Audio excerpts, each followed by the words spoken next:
Now, after losing a lot of star power to graduation this year, Philo, they're a little bit down in 2014, but Sheridan and Maysville are up. 2 of 3 5-0 MVL teams coming into Week 6.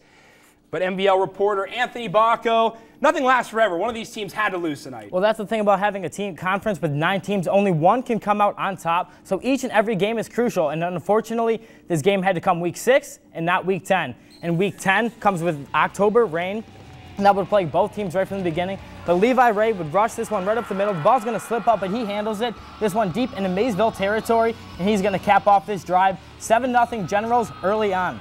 And this next drive, not so lucky. He makes collision with the pile, and the ball pops out. Maysville recovers. And Maysville moved the chains for the first time with a connection to Chase Roberts. However, he would get hurt on this play and be scarce for the rest of the game. And Sheridan would end that drive in an interception.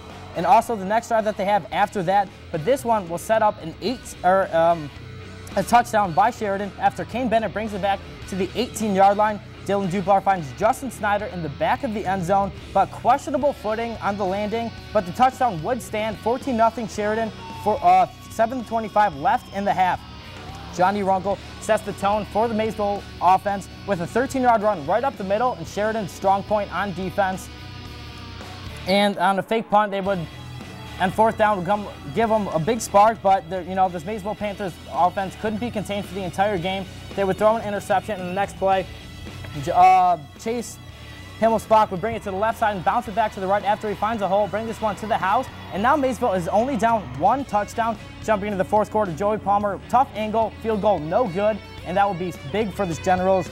Panthers put together a solid drive. Chase Himmelsbach brings this one again for 37 yards, tying the game up at 14.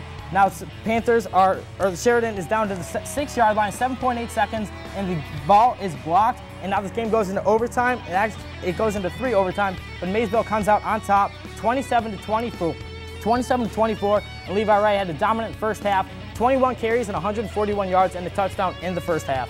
Talk about an intense game, Anthony. 3 overtimes. Walk me through what happened late in the game. Well, Nathan, Sheridan started out the ball for the very first time in overtime, and they kicked the field goal, and it was good. Now, Maysville was held to the same thing, so now we're tied at 17. So now this game's going into a second overtime, and now it's Maysville's turn to start off with the ball. This time they scored, and now they're up 24-17.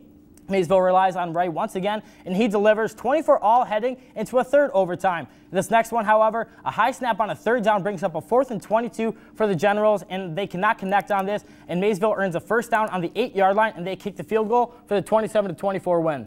Well, absolutely intense. Maybe a little bit too intense for the players on the field because turnovers really seemed like a theme tonight. Well, I mean, both teams couldn't capitalize on these turnovers, so that was a big factor for both teams. But when you can't capitalize on those turnovers and it's a low-scoring game, that's basically how it goes. All right, Anthony. Well, regardless, an exciting game. Too bad, like you said, it didn't come in Week 10. Thanks a lot.